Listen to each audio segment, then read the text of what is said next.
This is a lecture about adversarial examples for deep neural networks. We'll begin by talking about what is an adversarial example, and then we'll talk about a variety of ways that one can generate them, and then we'll talk about adversarial training as a defense. The story of adversarial examples is relatively interesting and surprising. So it begins with the fact that we've been able to train neural networks, in particular convolutional neural networks, to do a very good job at recognizing what is in an image. For example, this image here of a panda can get correctly classified as a panda by the GoogleNet. But if we add this particular pattern of noise to that panda, we get this image on the right, and that image gets classified with 99% confidence as a given. So clearly the image itself to a human still looks like a panda, but the network is getting it wrong. And so what this indicates is that neural networks seem to be capturing on features and making decisions in a different way than humans. Now, it's not just the GoogleNet that does this. It's basically all convolutional neural networks and actually other machine learning systems that aren't even CNNs. Here's an example from the AlexNet where this bus and bird and structure gets modified by a particular perturbation, and they all get classified as ostriches by AlexNet. So the idea of adversarial examples is saying that something about our system for classifying images isn't robust. It isn't robust against small perturbations that don't truly affect the appropriate class of that image. And this is a major problem because if we're going to design life-critical systems based on machine learning, we need to make sure that they can't easily be fooled either accidentally or intentionally by an adversary. Let's establish a formulation in order to talk about adversarial examples. So let's say that there is a trained neural network classifier that we are wanting to attack. So this classifier, we might call it F. It might be a neural network. It has some parameters theta. We feed into it an image X, and then out comes a probability distribution over classes, which we'll call Y. Now, many neural networks might output logits, and we might call those Z, and then after a softmax operation, we get Y from that. So here we're going to assume that we have a trained neural network. So that means that theta is fixed, and henceforth we generally will omit writing theta. Now this net is going to assign a particular class to the image X, and that class we'll call C of X, and this will be what is the index of the largest probability over all possible classes, or alternatively, what is the largest logit that the neural network outputs. For our adversarial attacks, we're going to consider two types. One will be, we're given an image X, we want to find some perturbation delta such that the class of X plus delta is not equal to the class of X. This might be called an untargeted attack. Or we might choose a particular class T and then try to get a perturbation delta such that the class of X plus delta is specifically T. Now, we want to make sure that we're not doing something a bit nonsensical. We want to make sure that the perturbation that we're adding to the image doesn't materially change the content of the image. For example, if you just change the image to be of a different class, then the classifier might act actually appropriately on it. So what we want is X plus delta to appear to a human as belonging to class C of X, even if it gets misclassified as T or something else. There are going to be several flavors of adversarial examples that we should keep in mind as we read the literature and think about these ideas. So the first is targeted versus untargeted. So this means that some attacks might intentionally target a particular label versus an untargeted attack would be fine with any misclassification. Now we'll also talk about white box attacks versus black box attacks versus possibly even no box attacks. So what a white box attack is that means that we have access to this classifier F. And if we have access, like complete access to it, we know its structure, we know all of its weights, we're able to back propagate through it. In a black box attack, we'll have a neural network, but we might not be able to back propagate through it for whatever reason. And so we could have as output from the neural network the logits that it assigns to all of the classes, or we could have perhaps only the class labels themselves. And finally, in a no-box attack, we could have absolutely no information about the classifier that we're trying to attack, perhaps because an adversary that we have never met has trained it on computers that we've never had access to. So in a black box attack, you could think of a certain example. For example, suppose a company offers to classify images for you, and it gives you an API for you send it an image, and it gives you a classification. That would be an example of a black box attack, because you, if you're trying to attack that system, this is because you can't back propagate through their neural network. Another distinction is attacks or adversarial examples that are imperceptible perturbations versus perceptible perturbations. In some cases, you might want to modify an image imperceptibly and have it get misclassified. And that's like the images that we saw before about the panda being mislabeled. But there could be other attacks where you actually are fine with the modification being perceptible, provided that it doesn't change the true class of the image. And we'll see a couple of examples of this later. So then there are other distinctions, such as digital versus physical attacks. In a digital attack, one would take an image on a computer and then modify that image and hope for misclassification. In a physical attack, you might manufacture a real-world object or a real-world modification, like a sticker, which you might attach to an object that leads that object to be misclassified. Then there are specific attacks versus universal attacks. When we create an adversarial example, it's possible that that example might only work on the exact image that we trained it on, or only for the exact classifier that we trained it on. But it is quite interestingly possible to design universal attacks, ones that work for any image or for any classifier, or at least work much greater than chance at these. And then finally, the last important distinction which we'll think about is the attack versus a defense. So an attack is a modification to an image which leads to misclassification. A defense would be a modification to the training process of a neural network to make it resistant to the attacks. Let's begin with white box attacks, and here we'll talk about a couple of methods for creating the perturbation to an image which leads to a misclassification. The first approach we'll talk about is projected gradient descent. In this approach, we'll try to solve the following optimization problem. We'll have some neural network, F, which remember is trained in advance and it is fixed. Then we're given some image X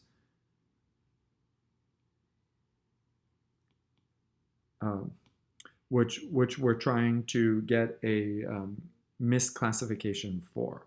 So we're searching for some perturbed image, which we'll call X prime. And then what we want to do is we might want to maximize the cross-entropy loss of the neural network that we have evaluated at our perturbed image with respect to the true label of X. Here, the interesting thing is that we're maximizing the cross-entropy loss. But in order for this to return something that is a small perturbation of the image, we need to add a constraint to it. So we'll have this maximum being taken over some set Px, and that is the set of images with small perturbations from X, which we'll detail in a second. So here again, the idea of finding this adversarial example is to maximize over the set of images that are very close to X, maximize the cross-entropy loss of our neural network evaluated at the perturbed network with respect to the true label. So remember that as we train a neural network, we want to minimize the cross-entropy loss. So here, maximizing it is going to be about fooling the neural network.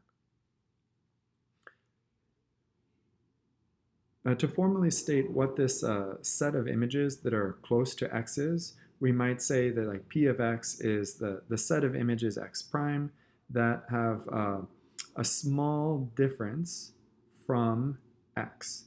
Here what's written is the L infinity norm. So this is to say the set of all images X prime such that the L infinity norm of X prime minus X is smaller than some constant epsilon. Now the L infinity norm of a vector is the largest absolute value of a coefficient of the vector, but we could actually use any LP norm in order to define this set, and some people will choose different values of P for different purposes. Now in order to actually solve this maximization problem, we'll use projected gradient descent. So that process is as follows. So we're going to create an iterative procedure that starts at some point and then progressively updates itself according to gradient descent and then projects onto the set of images that are small perturbations from X. So at some iteration t, we'll start at xt. And then we're going to add a small constant times the gradient of the loss with respect to X evaluated at the current point xt. Right? So what this is doing is it's trying to move xt in the direction of maximal ascent of L. And remember from our multivariable calculus, the gradient operator gives us the direction of steepest ascent. Now if we take our point and we perturb it in the direction that it goes uphill for the value of L, then that moves us closer toward solving our optimization problem. However, we had this constraint up here that X prime needs to belong to Px. And so if we just did this gradient ascent, then we would eventually violate this constraint. And so to handle that, what we'll do is we'll put a projector onto the set of small perturbations from X. So here, pi, capital Pi, is an operator that takes an image and it projects it onto Px. Now, what that means mathematically is, formally speaking, pi of z is the argmin over all x prime in Px of the L2 norm of x prime minus z. Roughly speaking, this hands the closest point in Px to z. So for example, if here is the point x, and then the set Px with respect to the L infinity norm might be this box, and we might be handed some point z, then what pi of z will be the closest point on this set to z, and that is this point in orange. Now there are other methods. For example, the fastest gradient sign method, which can really be viewed as a special case of the projected gradient descent. In this case, there's just one single step of update.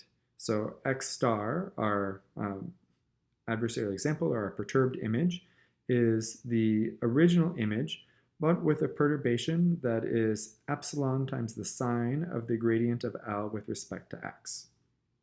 Now, where did the sine come from? This came from differentiating the L infinity, this came from projecting onto a small ball with respect to the L infinity norm. Now this fast gradient sign method is, like, its main strength is that it is not an iterative process, and so then it can, it's just one step and it can lead to a very fast calculation of an adversarial example. It turns out to be relatively easy to defend against, but if one is in need of a very quick and dirty adversarial example to try out ideas, then this might be a fast and easy way of getting one. Now, the third type of attack which we'll discuss is a Carlini-Wagner attack. And this has a slightly different flavor. So here we're going to search for a perturbation to an image delta. And our idea is that we want to find a perturbation that is small in an LP norm. Right? So this is what will lead the perturbation to be imperceptible if we can get delta to be small. Now, our goal is to find the smallest imperceptible modification such that the neural network is wrong. Now, in the case of a targeted attack, then we might say that we want this small perturbation such that the class label of x plus d is equal to some particular chosen class t. Now, in this case, we'll suppose that we have access to the classifier f. We're able to backpropagate against it. And then let's say we even have access to its the logits that it gives as output. So now we can't easily work with this constraint about the class being given class T. This is because we don't a priori have a good handle mathematically on what that set looks like. All we have access to is the neural network itself. So what we need to do is we need to rewrite this constraint in terms of things that we do have access to, namely the logit output of our neural network. So there are various ways of doing this, but one way to relax this constraint, or rather for now, to rewrite this constraint, is to write it as follows. So instead of looking for delta such that c of x plus delta is t, we're going to look for delta such that the largest logit other than class t minus the logit of class t, the positive part of that, is less than or equal to 0. Now let's look into this. If this class is assigned, if the network assigns x plus delta to class t, then the highest logit will be here, this quantity will be less than 0, and the positive part will return 0. If t is not the class that's assigned to x plus delta, then one of these other logits will be larger than the tth logit, and so then this quantity here will be positive, and so then this constraint is invalid. And so here, this way of writing the optimization problem is exactly equal to this way here. It's just a formulation that's going to be easier to work with because it involves differentiable quantities. Now, in order to actually compute this on a computer, then we will turn this into some penalized form. So we might solve the following optimization problem. We're trying to minimize over all perturbations delta the p norm of delta plus some constant lambda times this expression, the positive part of the maximum of all of the logits other than t minus the logit at t for the image x plus delta. This quantity now entirely consists of objects that are easy to differentiate.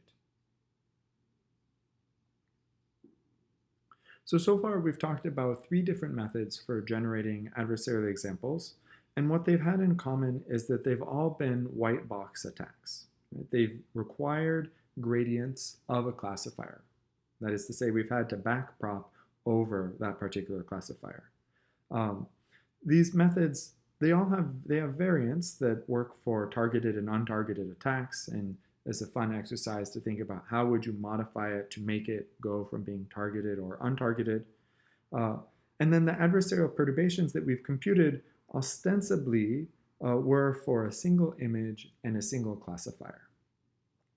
It turns out that it can be possible to build universal adversarial perturbations, and these are perturbations that work for multiple images or multiple classifiers. So here's a figure from this paper, Musavi and Defuli in 2017, which show that they can compute an adversarial perturbation, this image in the box here, and add this exact perturbation to all of these images on the left, leading to misclassified images on the right, except in this one case. So the goal here was to find some perturbation delta such that x plus delta is misclassified for most images x. And in this case, this delta is a universal perturbation, or we might call it an image agnostic perturbation. Now, the way they find this perturbation is as follows. So here's the algorithm that they use. And what they're going to do is they're going to try to build a perturbation that simultaneously fools the classifier on all of the data set images that are modified. And then it's going to update the estimate of the adversarial perturbation until that's the case. Right, so the input to this method, right, is some set of data points, some particular classifier, some desired accuracy. And so then initially the perturbation will be 0. Then what they will do is they're going to have this process that updates the adversarial example. They're going to repeat that until the fraction of misclassified images in the perturbed data set, this XV, they're going to repeat this until the fraction of misclassified images is sufficiently high. So until that point, they're going to take an image in the set. They're going to add the current estimate of the perturbation to that. And then in the case that the classification is correct, they're then going to modify the perturbation to make this classification incorrect. Right? So they will solve this optimization problem. They're going to search for what is the smallest thing in L2, what's the smallest R that they can add, which causes this image, xi plus v, to be misclassified. So remember here, xi plus v is the going current perturbed image, and their goal is to perturb as many images as possible, leading to misclassifications. So they're searching to modify their perturbation v by r in order to get this misclassification. Now, there are multiple ways of solving for this a single image adversarial example, like ones that we've talked about before. Now, once they have such a perturbation, then they want to make sure that it's small. So then they're going to update their perturbation and project it onto an LP ball of radius xi for perhaps some small value of xi. And so this whole process gets repeated until indeed it fools the classifier on most of the images of this training data set. Right? So the interesting thing about this algorithm is that simply by putting in a structure so that the same perturbation fools multiple images, that is able to work. And so there's nothing like particularly creative or novel about the process for generating adversarial examples that are universal. You simply have an iterative process that works over all of the categories of things that you're trying to be universal across. Here's an example of the universal perturbations that they computed, and here they trained, they computed these universal perturbations for fixed classifiers, for example, like VGG, GoogleNet, or a particular ResNet. And these are the perturbations that can be added to any image that usually results in a misclassification regardless of what that image is. And we'll notice that there's a lot of similarity in just the look and feel of these universal perturbations. And that leads us to believe that they might actually work across architectures. The universal perturbations could generalize to other networks that are different from the network that you trained. And indeed, this is the case. What they saw is that you could train a neural network, for example, you could compute an adversarial example on a trained, say, VGG net. And then if you use a ResNet classifier on it, then that adversarial example computed for VGG fools that ResNet 63% of the time. And this is quite surprising because the adversarial example was only computed using knowledge, and full white box knowledge of a single neural network of a different architecture. So what this leads us to realize is that we can attack an unknown classifier simply by training our own classifier, perhaps with a different architecture, and running a white box method attack. And this is very surprising that you know basically nothing about the neural network that you're trying to attack, but you just build another network which you know everything about, and there is a transfer of that adversarial example between these neural networks. This leads us to think about black box attacks. A black box attack is one where we have a classifier we're trying to prove or to fool, and for whatever reason we can't backprop or differentiate that classifier. This could happen for a variety of reasons. For example, that classifier might be owned by someone else. For example, a company which releases an API which lets you query the API to get the results, but the company doesn't actually give you their neural network for intellectual property concerns. In black box attacks, there are a variety of cases. Some might be where you have access to the logits of a neural network. Others could give you access perhaps to the predictions, the class predictions, but not the confidence of those class predictions. Or you might actually have access to nothing, and maybe that's called a no-box attack. Now, there are a couple of approaches for computing adversarial examples in a black box way, and we'll talk about two of these approaches. So the first is Zeroth Order Optimization, and then the second we'll say a little bit more about transferability attacks. Now, before we can talk about Zeroth Order Optimization in the context of adversarial examples, let's review what is Zeroth Order Optimization in general. So normally with optimization in a first order method, we have some function f, what we're trying to minimize, and the way we do it is we take the gradient of f, that gives us the direction that points directly uphill, so we negate that, we get the direction that points downhill, and then we move in that direction until we reach a minimizer. With zeroth order optimization, we are not allowed to query the gradient of the function itself. Sometimes because it's too expensive to compute, sometimes because we don't have access to the model, etc. So how do we minimize some function, let's say g of x, without computing the derivatives? And crudely speaking, we could just estimate the derivatives by function evaluations. For example, in the 1D case, if we have this function and we're at this particular point, and we want to estimate where's the minimum of this, we could step left by delta, we could step right by delta, we could evaluate the values of this function at these 3 points.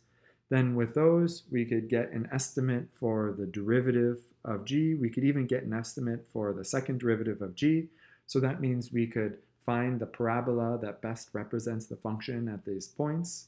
And then we could find the minimum of that parabola and have that be an update to our system. This would be a Newton-like method.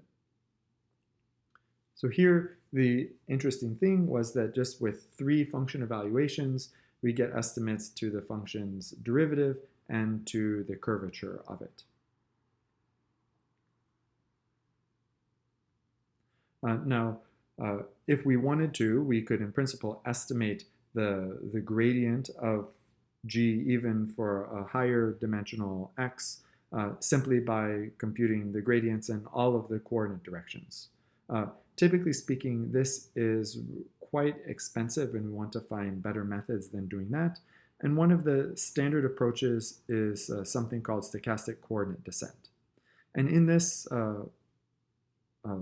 method, then we will try to minimize our multivariate function by first choosing a random coordinate ei. So just choosing the ith coordinate at random, and then you're going to perturb the function only in the direction of ei, And now this is a one-dimensional problem, and then we can do exactly what we discussed before in the 1D case. Then you repeat this by choosing another random coordinate EI and repeat until you get convergence. In the case of adversarial examples where you have logits as outputs, then some work has shown that you can use stochastic coordinate descent on the CW formulation in order to get adversarial examples. Here, this really uses the logits because those are continuously varying quantity, and so you can get estimates of the gradients that are relatively reasonable. Now, if you're in the harder case of only having class labels and not having access to logits, then you're not out of luck. You can build an adversarial example, for example, using a randomized gradient-free method, and this is an example which updates the function by taking steps in random directions and estimating the gradient in those directions and then making updates accordingly. Now, one of the particularly opportune facts about adversarial examples is that accurate gradients are not actually needed necessarily in order to get reasonable adversarial examples. And we can go back, for example, to the fast gradient sine method to see just a very crude operation on the gradient of the loss can lead to examples that are reasonable. So here in zeroth order optimization, where we're not getting exact gradient estimates, that's not as much of a problem as it might be in other in other areas of optimization where one might use zeroth order methods.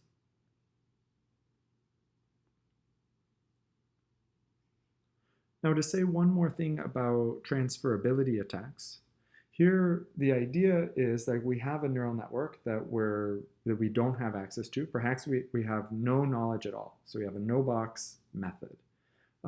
We want to attack a neural network, and we know that there's some transferability of of adversarial examples that are trained on other neural network architectures, and there's a method for making those methods more robust and increasing their transferability. And this could be called an ensemble approach. So the idea here is that we might train multiple classifiers, all with a variety of different architectures. And then we could build an adversarial example to this ensemble of architectures. One way to do that is to try to fool the literal arithmetic, the literal average of the logits of the outputs of this ensemble. So just average all those logits and use that as the quantity that you are trying to fool. Then we get an adversarial example, and then we hope that that misclassifies a neural network that has a totally different architecture. So what the authors of this paper, Liu et al. In 2017 showed, they trained an ensemble of 5 different neural network types, and then they computed an adversarial example for the collection that contained only 4 of those neural networks. For example, one not having ResNet 152, this one doesn't have VGG16, etc. So then in that now ensemble of 4 neural networks for which they computed an adversarial example, they evaluated what the accuracy of what the networks are. And so what we see is that, for example, if they have the network trained with ResNets and GoogleNet, but not on VGG, and then they train this on VGG, they only have a 6% accuracy rate. And this is, of course, much lower than the normal accuracy you would get. And so this attack on the VGG net, using no VGG nets in the computation, this attack is quite effective.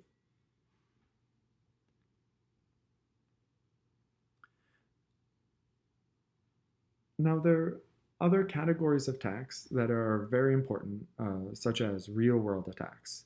And in these attacks, you're trying to actually modify an object in the real world in order to get an image of it to be misclassified.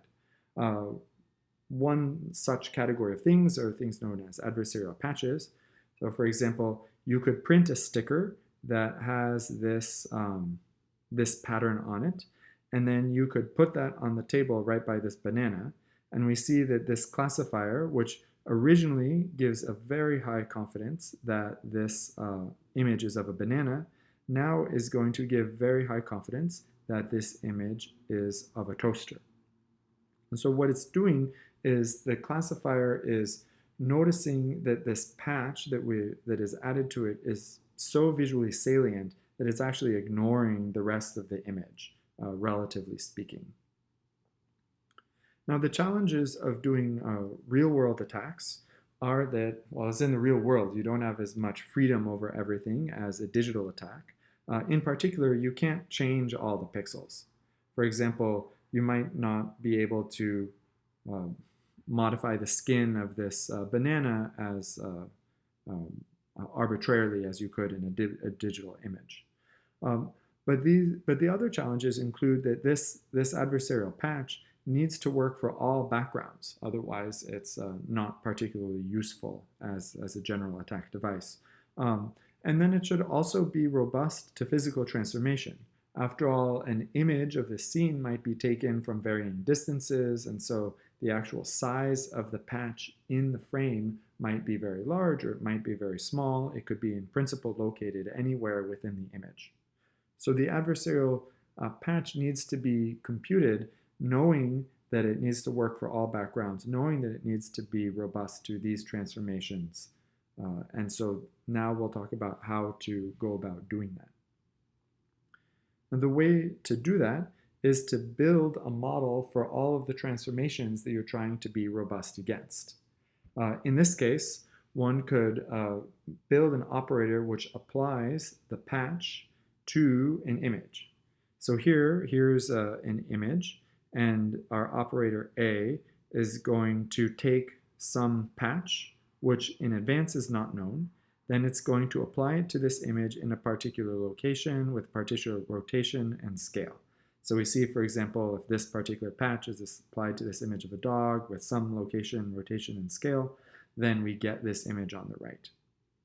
And our goal is to have the classifier classify this image as, say, a toaster, regardless of what X is, regardless of what location of the patch is or the rotation and scale of it. Right? So mathematically speaking, we can write this as we want to find an adversarial patch delta by choosing, in this case, a target class T, and then what we want to do is we want to maximize the expected probability or log probability that the image is classified as class T. And by the image, I mean the image of the patch applied to some particular image. So here we want to maximize the average over all of our data set, over all possible locations, and all possible transformations like rotation and scale of the probability that this is classified as T. And if we do that, then we can get adversarial patches that are quite effective. Furthermore, if we want this to even generalize across different neural network architectures, then making it we can make that robust by using ensemble methods as discussed before. So here's a couple of examples of these like physical world attacks. For example, this one on the left is a adversarial glasses, which could lead you to either be not identified as a person or perhaps even be misclassified as the wrong person. So you would be able to avoid detection or impersonate someone with these glasses according to neural network classifiers. In the top right here, here's an example of an adversarial patch worn as a shirt. And we can see that this object detector for all the people, it finds all these people in the background, but it doesn't find the person wearing this shirt, particularly because of the design of this patch. And in some particular sense, the grand irony of this is that the shirt might make you more noticeable to a human, but it makes you less noticeable to the object detector that is detecting humans. Another important example is stickers that can be placed on a stop sign. They can get this stop sign to be classified as, say, a 45-mile-an-hour sign by state-of-the-art sign classifiers. And that is something which is of severe concern because our safety and security, particularly in the era of self-driving cars, relies on robustness against trivial modifications to the physical world like this.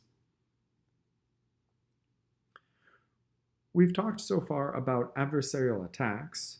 So now let's talk about very briefly about how to defend against these attacks. One such way is to do adversarial training. And here the idea is to train a classifier to try to ensure that the adversarial perturbations get correctly classified. After all, if we can generate a perturbation, then we could have tried to train our generator to make sure that perturbation was in fact correctly classified, and hopefully we can squash that exact perturbation from leading to misclassification. As an example, let's consider the fast gradient sine method. So originally, our neural network might be trained by optimizing some loss over some theta, some images x and y belonging to some data set. And at train time, we optimize this with respect to theta. Now instead, we could say that we'll actually optimize a linear combination of this same loss, but also the loss evaluated at this image here, which is the fast gradient sine method's adversarial example. So here this is saying train a neural network such that it classifies each data point x with label y, but it also classifies the adversarially perturbed x with label y. And the idea being that if we do this, then if I run a adversarial, or if I try to compute an adversarial example for this, this new network, it will be more robust to it than it would have been before. The challenges of this method are that it uses a lot of knowledge about the exact structure of the adversarial attack. And so as a result, it won't be as robust to other types of adversarial attacks. And so this leads us into a difficult game of cat and mouse. Right? We might train this classifier. Someone comes up with an attack, like the fast gradient sine method. So then people come up with a defense against the fast gradient sine method. But then people will come up with an attack that uses a different approach, and then this method is not going to be robust against that. But once that attack is out, then a defense can typically be created for that attack, and then this whole process repeats. So one of the difficulties of adversarial examples is understanding, like, is there some principle by which we can generate them so that they can provably be effective? Or are there principles by which we can train neural networks so that they can provably be resistant to attacks? These are very important questions, but currently they're open. A lot has been discovered in the field of adversarial examples, but there's a lot yet left to discover as well.